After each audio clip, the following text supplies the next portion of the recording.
Hello everyone and welcome to this presentation about unsupervised learning for game-facing calibration in ISAC systems.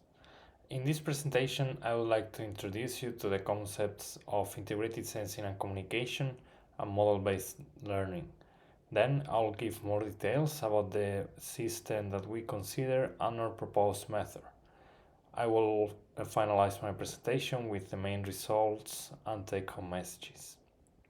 To start with, integrated sensing and communication, or ISAC for short, refers to any technology that combines sensing and communications in order to benefit one of the functionalities or both at the same time.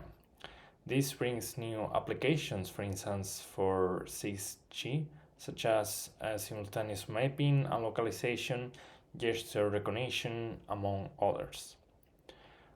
Sensing applications usually operate at high carrier frequencies with large bandwidths to improve their performance. However, at higher carrier frequencies, hardware design becomes challenging and more prone to hardware impairments. Conventional approaches usually degrade under these impairments if they are not considered. Therefore, we want to use data-driven approaches to compensate for the case of game phase impairments. However, instead of using a deep neural network, we use what is called model-based learning. In model-based learning, the base is a conventional algorithm that is parameterized, for instance with a neural network or any other parameterization approach, and this conventional approach is enhanced with data. For instance, in this figure, we see that if we consider a general mapping from an input to an output, depending on how much data is available and how much domain knowledge we have, one solution may be better. For instance, in the case of little domain knowledge but lots of data to train, such as in image classification, deep neural networks have shown to perform very well. On the other hand, when we have well-known models and mathematical guarantees and bounds, but there is not much training data, we resort to conventional model-based approaches. Model-based learning lies in between these two extremes and enhances conventional approaches. One of the benefits is that model-based learning usually requires less training data and parameters to learn than deep learning. So in our work, we would like to use model-based learning to compensate for game phase impairments.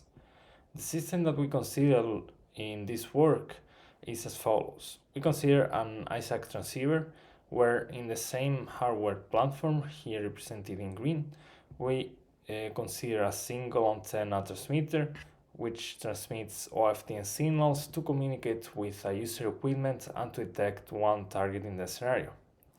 This ISAC transceiver is also equipped with an array at the receiver side that processes the received signal to detect if there is a target and its position. However, this receiver is affected by game phase impairments.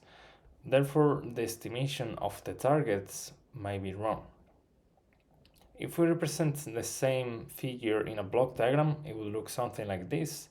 And now I would like to give you more details about the channel. For the channel model, we consider a line of sight channel where here Y is the received signal and the terms in the equation are as follows.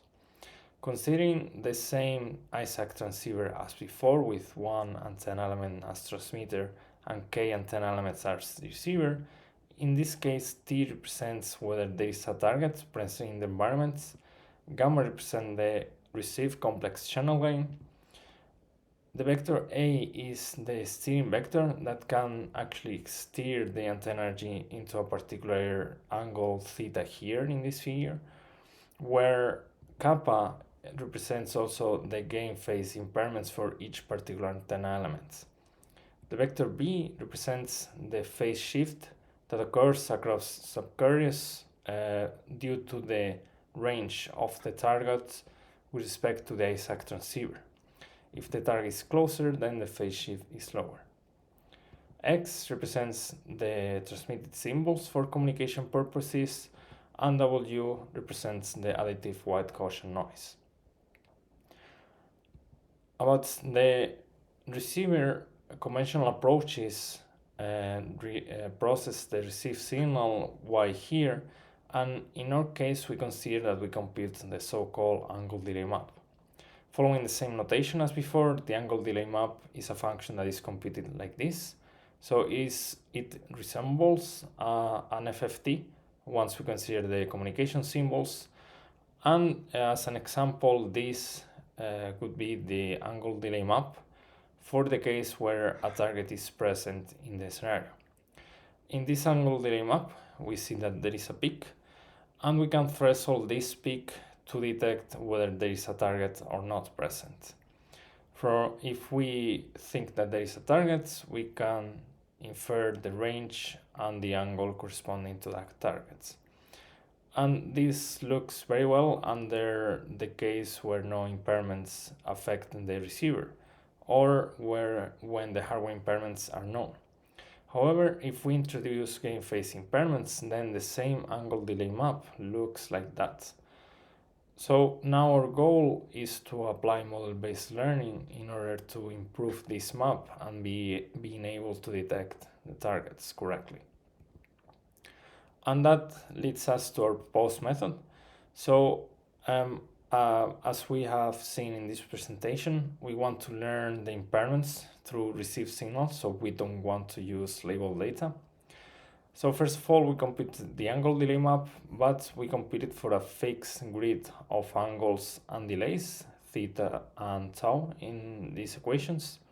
Once we compute the angle delay map, we propose two loss functions based on two things that we can notice from the angle delay maps here on the right hand side.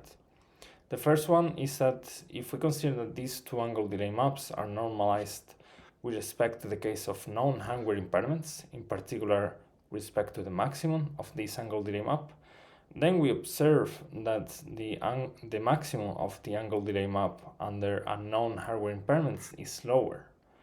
Therefore, it makes sense to maximize the maximum of this impaired angle delay map. And as a loss function, we can express that in the following equation. The second thing is that if we don't consider the gain phase impairments, or rather if we don't do anything to compensate for them, then the estimated angle and range is biased.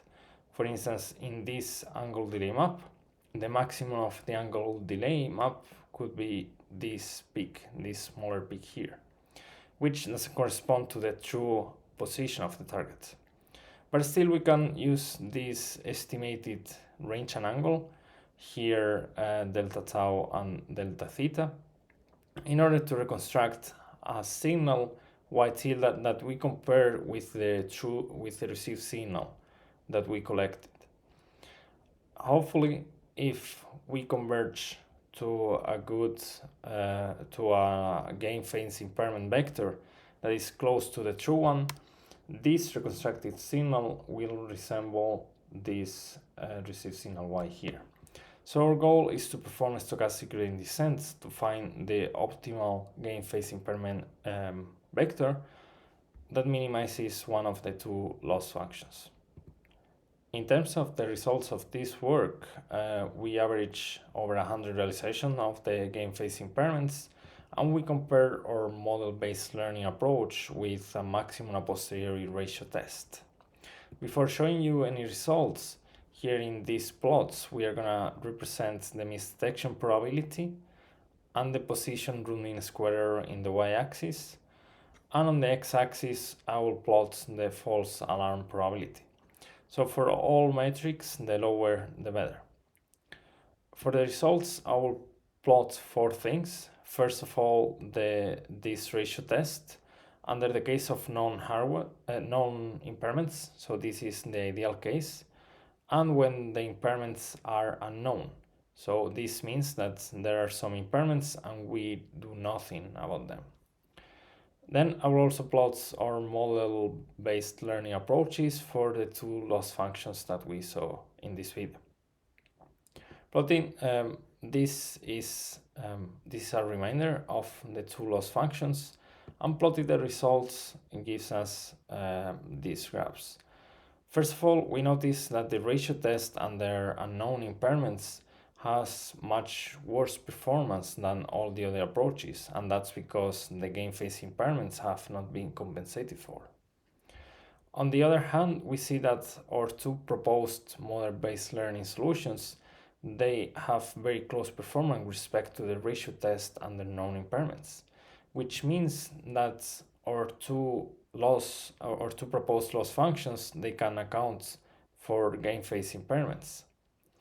Also, those two losses, they perform very closely to each other, but the advantage of the first one is that it doesn't require knowledge of the SNR, and the advantage of this second loss function, L2, is that it might be more suitable for multiple targets, since this loss can be integrated into conventional algorithms such as the orthogonal multi-pursuit algorithm.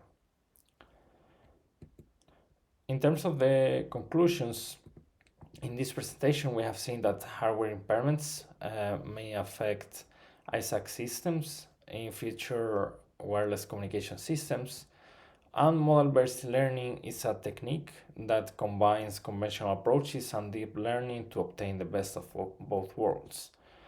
In our case, we consider an OFDM ISAC scenario to communicate with a single user equipment and to detect one target in the scenario.